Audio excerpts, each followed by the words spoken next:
What's up, everybody? It's Jamie Jossa from Hatebreed, and you're watching EMP. Yeah, as far as what we have coming up, it's a busy year. We're really focused and excited on the new stage show. A lot of people got to see it today at Download. Our mascot, Sergeant Slaughterlust, was out there. And we have a new pyro show, 2 Balls of Death, new music coming out. We're coming back to the UK with Slayer. We're coming back again in the fall with Killswitch Engage. And we're talking about a bunch of other festival shows for next year and other tours, headlining, and support slots. So we're just very, very grateful, feeling lucky to be able to do all this so far into our career. Back in the day, we did like Reading, Leeds, Download one year, and we did Slayer Slipknot tour and our own headline tour, but it feels like shades of that, but even bigger, especially getting to be back on the main stage. A lot of times bands will go to the second stage and then maybe ride off into the sunset, but we got this opportunity today and had to take it and really appreciate it. Good, weird, or weird things that I've seen at festivals. Okay, so one time we were driving into the festival and we didn't realize that, and I guess this was common in Germany and some other places where the entire fence, the length of the fence was a urinal, and so everybody would just line up and pee on the fence, but the fence was like see-through. So as we were pulling in, it was like just thousands of dicks, and it was just like, it was a lot to take in when you're just waking up and you're like, wait, where are we going? And like, what is that? And then there was also like women who were like backing into sorry to give the example, but you asked and I answered. So they were like, hey, this is what we got. Now we're civilized and we have portable toilets where you can have some privacy and some decency. Because I was like, what if I had my daughter here? I was like, what if we were like, but that's how it was. This was years ago. I don't think it would fly anymore. So that was weird. And then another time, a guy climbed up the pole and was climbing the trusses, and I was like, don't do it. And he was like, okay. And he climbed back down. He listened to me. So I thought, thank you. Because I thought, what if he jives on someone and breaks their neck? And I could have stopped it from happening. I'll never forgive myself. So he actually climbed back down. I was like, give him a shirt. So there you go. That's 2. Yes. Do I have a piece of merch or memorabilia from another band? That's my favorite. I love my Motor headphones. Shout out to Motorhead. They sent me a pair.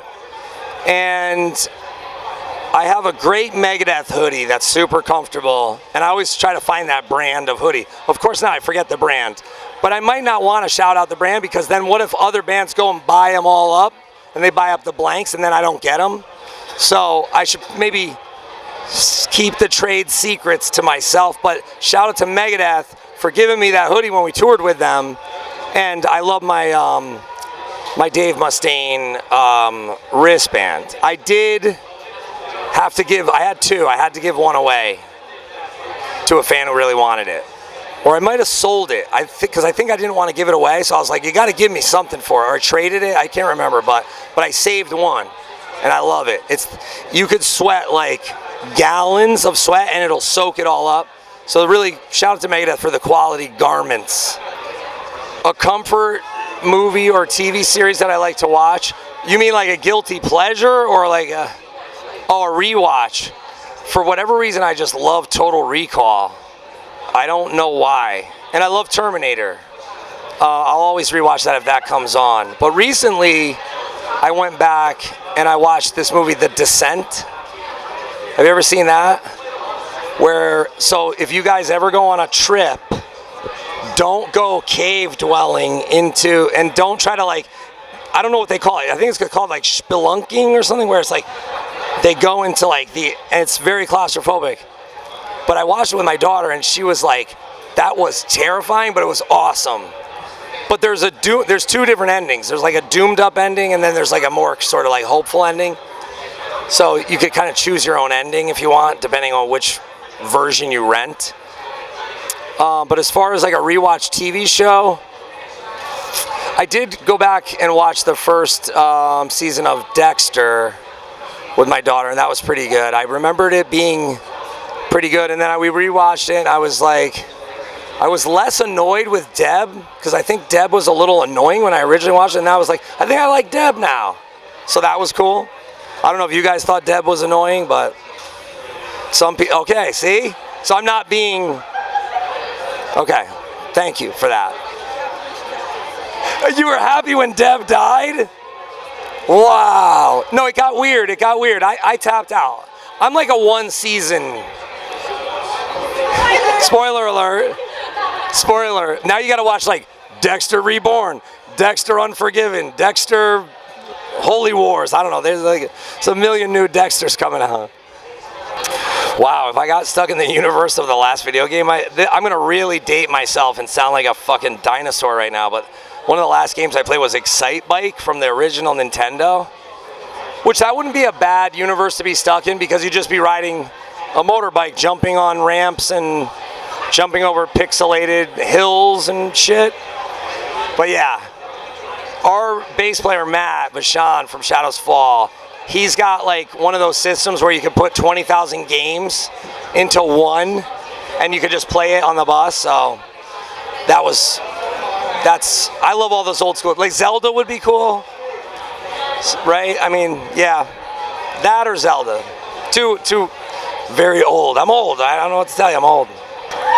If I could sit down and have a drink with a fictional character from a book or a movie, who would it be and what would I talk about? Recently I got real heavy into all the Conan the Barbarian magazine-size books.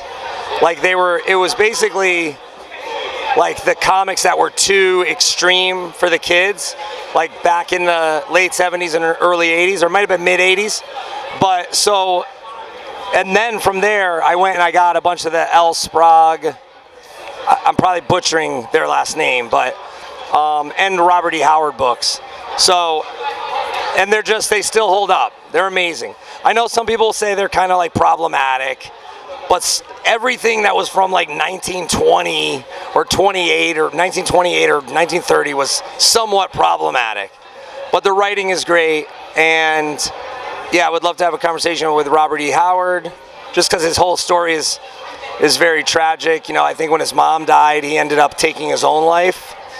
But it is believed that he channeled the character of Conan the Barbarian in like a manic state, and that it was anybody could have wrote the character because the character came to him and he was the muse, or he was the channel to put a pen to paper, which I always found fascinating, because I feel like all songs are like that too. I feel like some of us just choose to kind of grab it out of the ether, or the before, or the after, or whatever you want to call it. So yeah, either the character Conan, or because Conan was a thief, but he had a moral compass. It's a very weird moral compass for some now in 2025, but maybe back then it was not. I don't know. We'll see. I'm sure people will have problems with that. I don't care. Go read it. It's fucking badass. If I ever went to a Comic-Con, who would I dress up as? I've been to a couple, and they were really fun and cool, and I bought a bunch of shit that I didn't need. So then I was like, I can't go to these anymore because I have a problem with shopping. And then I have too much stuff, and stuff is killing me. So I need to give away my stuff. So I don't know. I guess my niece really liked, shout out to my niece Piper, she really liked Lilo and Stitch, and she was like thrilled about this movie coming out. So maybe I would go as one of them with her, and that'd be funny if I went in the, right? I don't know. Or I would go as, I would get a fake muscle suit and go as Conan the Barbarian. Just thanks for everything. We had a great summer, and we're continuing to have a great summer, and we hope to see you at all the shows. Go to hatebreed.com for the dates, or just give us a follow at Hatebreed Official on Instagram, or Josta HQ on Facebook.